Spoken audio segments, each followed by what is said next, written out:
Hi hello welcome back to my channel. இன்றைக்கி நம்ம பார்க்க போகிற டிஷ் பார்த்திங்கன்னா ஹேர் ஃப்ரையர் டோஃபு ஃப்ரை தான் பார்க்க போகிறோம். வாங்க எப்படி செய்கிறதுன்னு பார்க்கலாம். நாங்கள் 2 பேக்கெட் டோஃபு வாங்கியிருந்தோம் சரவணா ஸ்டோரில். 95 ருபீஸ் தான் வந்துச்சு 2 டோஃபு. ஸோ ஆஃபரில் இருக்கேன்னு எடுத்தோம். ஃபஸ்ட் டைமாக ட்ரை பண்ணோம். என் பிரதர் ஃபஸ்ட்டே சாப்பிட்ருக்கேன், நல்லாயிருக்கும், பன்னீர் மாதிரி தான் இருக்கும்னு சொன்னதால் சரி ஓகேன்னு சொல்லிவிட்டு ட்ரை பண்ணலான்னு சொல்லிவிட்டு இந்த மாதிரி ஸ்லைஸ் வந்து பண்ணிக்கிட்டோம். அதுக்கப்புறம் மஞ்சத்தூள், மிளகாத்தூள், வெறும் மிளகாத்தூள், பெப்பர் 1 ஸ்பூன், அதுக்கப்புறம் சால்ட்டு தேவையான அளவு, அதுக்கப்புறம் வீட்டில் அரைச்ச மிளகாத்தூள் இதெல்லாமே போட்டு இன்னொரு 2 ஸ்பூன் போட்டுக்கிட்டேன் நான். வீட்டில் அரைச்ச மிளகாத்தூள் இதெல்லாம் போட்டு ஜென்டலாக மிக்ஸ் பண்ணிக்கோங்க. லெமன் வேணும்னா லெமன் போட்டுக்கோங்க, கஸ்தூரி மேத்தி போட்டுக்கோங்க.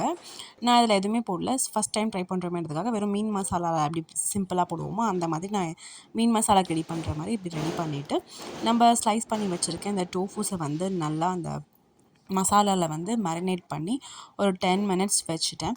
எல்லாமே வந்து இந்த அளவுக்கு போட்டுக்கோங்க. அப்போ தின் பீஸ் போட்டுக்கோங்க. எப்படி, அதாவது ரொம்ப குண்டாகவும் இல்லாமல் ரொம்பவும் மெலிசாக இல்லாமல் இந்த மாதிரி மீடியம் சைஸில் போட்டிங்கன்னா நல்லாயிருக்கும் சாப்பிட்றதுக்கு. ஒரு 10 மினிட்ஸ் நான் ஊற வச்சுட்டேன். பார்த்திங்கன்னா நல்லா ஃபுல்லாக மசாலா இந்த மாதிரி கோட் பண்ணியாச்சு. அதுக்கப்புறம் ஹேர் ஃப்ரையரில் வச்சு ட்ரை பண்ணலான்னு சொல்லிவிட்டு ஃபஸ்ட்டு ஆயில் அப்ளை பண்ணிவிட்டு ஹேர் ஃப்ரையரில் எல்லாமே 1 பை 1 வந்து ஃபுல்லாக அடுக்கிட்டோம்.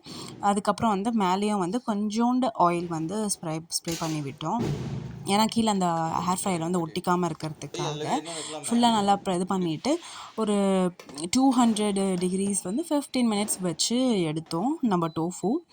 நல்லா வந்து மசாலாலாம் கோட்டாகி உள்ள உப்பு காரம்லாம் இறங்கி ஸ்பைஸியாக சூப்பராக ரெடி ஆகிடுச்சு. அதுக்கப்புறம் தவாலையும் நான் ஃப்ரை பண்ணி பார்க்கலாம் அப்படின்றதுக்காக நான் என்ன பண்ணேன், ஓகே நீ ஏர் ஃப்ரையர்லவே நான் தவாலே கொஞ்சம் எண்ணெய் ஊற்றி சேம் அதே டோஃபு வந்து கொஞ்சோண்டு எடுத்து தவாவில் வந்து ஃப்ரை பண்ணேன். இதே மாதிரி 1 பை 1 பொறுமையாக எண்ணெய் காஞ்சதுக்கப்புறம் இறக்கிட்டு இது ஒரு 5 நிமிஷத்துக்கு ஒரு வாட்டி வந்து திருப்பி போட்டு எடுக்கணும்.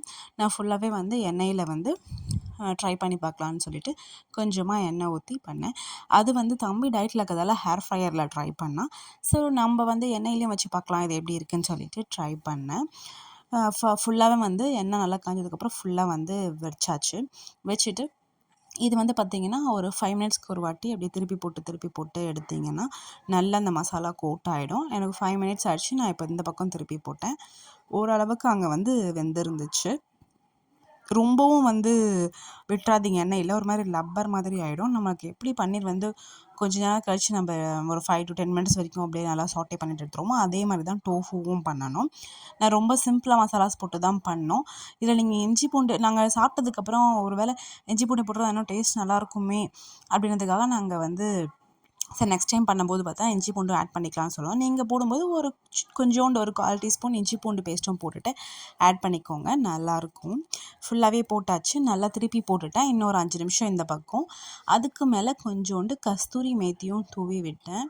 நிஜமாலே செம சூப்பராக இருந்துச்சு. கஸ்தூரி மேத்தி தூவிட்டு ஒரு 5 மினிட்ஸ்க்கு அப்புறம் ஒரு பைட் எடுத்து வச்சேன். செம்ம டேஸ்ட்டாக இருந்தது. பாருங்கள் அதோட டெக்ஸ்சரே பார்க்குறதுக்கு எவ்வளோ சூப்பராக இருக்குது. மசாலாலாம் கோட்டாகி மேலே அந்த கஸ்தூரி மேத்தி தூவுனதும் ரிச்சாக இருந்தது பார்க்குறதுக்கே. சரி ஓகே நம்ம ஃபஸ்ட் டைமாக செஞ்சுருக்கோம், நல்லா வந்து இந்த டெக்ஸ்சர் பார்த்ததும் சாப்பிட்டு பார்க்கணுன்றது தோணுச்சு. செம்ம டேஸ்ட்டாக இருந்துச்சு பார்க்குறதுக்கு. எடுத்து ஒரு பைட் கட் பண்ணிவிட்டு வச்சு டேஸ்ட் பண்ணேன். செம்ம சூப்பராக இருந்துச்சுங்க. ஸ்பைஸியாகவும் டேங்கியாகவும். நீங்களும் ட்ரை பண்ணி பாருங்கள், செமையாக இருந்துச்சு. அதுக்கப்புறம் ஒரு பக்கம் தவா ஃப்ரை முடிஞ்சதுக்கப்புறம் நம்ம ஹேர் ஃப்ரையரில் வச்ச நம்மளோட டோஃபு எப்படி இருக்குன்னு பார்க்கலாமா. ஃபுல்லாகவே வந்து ஒரு 200 டிகிரி செல்சியஸில் ஒரு 15 மினிட்ஸ் வச்சு எடுத்ததுக்கப்புறம் நம்ம சூப்பரான டோஃபு ரெடி ஆகிடுச்சு. இதுவும் செம்ம டேஸ்ட்டாக இருந்துச்சு. நோ ஆயில், சுட சுட நல்லா சாப்பிட்டோம். நீங்களும் ட்ரை பண்ணி பாருங்கள். தேங்க்ஸ் ஃபார் வாட்சிங். தேங்க்யூ.